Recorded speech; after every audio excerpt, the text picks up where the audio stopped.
ಒಂದು ಆಡಳಿತಾತ್ಮಕ ಸ್ಥಿತಿಯೂ ಕೂಡ ರೂಪಿತವಾಗಿದೆ. ನಾವು ನಮ್ಮ ಯೂನಿಯನ್ ಗೌರ್ಮೆಂಟನ್ನು ಕೇಂದ್ರ ಸರ್ಕಾರ ಅಂತ ಕರಿತಾ ಇದ್ದೇವೆ. ಕೇಂದ್ರ ಸರ್ಕಾರ ಅಂತ ಕರೆಯೋದೇ ತಪ್ಪು. ಯಾಕೆ ಅಂತಂದರೆ ಅದು ಯಾವುದೇ ಕೇಂದ್ರ ಅಲ್ಲ, ಅದು ಎಲ್ಲ ಒಕ್ಕೂಟಗಳು ಸೇರಿದ ರೀತಿಯೊಳಗೆ ರೂಪಿತವಾಗಿರ್ತಕ್ಕಂಥ ಒಂದು ಯೂನಿಯನ್ ಗೌರ್ಮೆಂಟ್.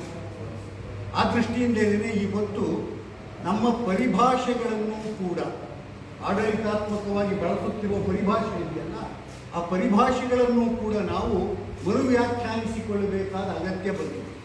ಯಾಕೆ ಇದುವರೆಗೂ ಅದು ಆಗಿರಲಿಲ್ಲ ಅಂತಂದರೆ, ಇದುವರೆಗೂ ಸುಸೂತ್ರವಾಗಿ ನಡ್ಕೊಂಡು ಹೋಗ್ತಾ ಇದೆ. ಹಿಂದೆಯೂ ಕೂಡ ರಾಷ್ಟ್ರಪತಿಗಳನ್ನು ಮತ್ತು ರಾಜ್ಯಪಾಲರುಗಳನ್ನು ದುರ್ಬಳಕೆ ಮಾಡಿಕೊಂಡಿದೆ, ಅದಿಲ್ಲ ಅಂತಲ್ಲ. ಆದರೆ ಈ ಒಕ್ಕೂಟ ವ್ಯವಸ್ಥೆಯ ಒಳಗೆ ರಾಷ್ಟ್ರಪತಿ ಹುದ್ದೆ ಅನ್ನುವುದು ಸಂವಿಧಾನಾತ್ಮಕವಾಗಿ ಅಂಗೀಕೃತವಾಗಿರುತ್ತದೆ. ಜೊತೆಗೆ ರಾಜ್ಯಪಾಲರುಗಳ ಹುದ್ದೆ ಇದೆಯಲ್ಲ, ಅದು ನೇಮಕಾತಿಯ ಹುದ್ದೆ.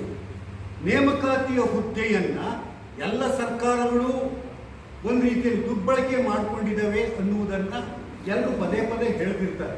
ಆದರೆ ಹಿಂದಿನ ದುರ್ಬಳಕೆಗೂ ಈಗಿನ ದುರ್ಬಳಕೆಗೂ ಬಹಳಷ್ಟು ವ್ಯತ್ಯಾಸ ಇದೆ.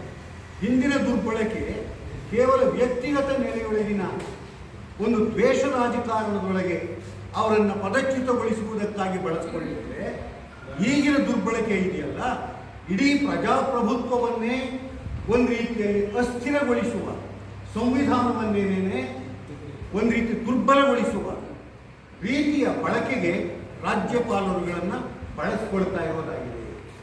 ಇದು ಬಹಳ ಆತಂಕಕಾರಿಯಾದದ್ದು. ಆ ದೃಷ್ಟಿಯಿಂದ ಇದುವರೆಗೆ ನಡೆದಿರ್ತಕ್ಕಂಥ ದುರ್ಬಳಕೆಗಿಂತ ಈಗಿನ ದುರ್ಬಳಕೆ ಎಷ್ಟು ಮಟ್ಟಿಗೆ ಇಡೀ ಬಹುತ್ವವನ್ನೇ ನಾಶ ಮಾಡುವ, ಭಾರತದ ಬಹುತ್ವ ಏನಿದೆಯಲ್ಲ, ಬಹುತ್ವಗಳನ್ನೇ ನಾಶ ಮಾಡುವ, ಅದು ಸಾಂಸ್ಕೃತಿಕ ಬಹುತ್ವ, ಪಾರಂಪರಿಕ ಬಹುತ್ವ, ಭಾಷಿಕ ಬಹುತ್ವ, ಇವೆಲ್ಲವುಗಳನ್ನು ನಾಶ ಮಾಡುವ ರೀತಿಯೊಳಗೆ ಈ ಒಂದು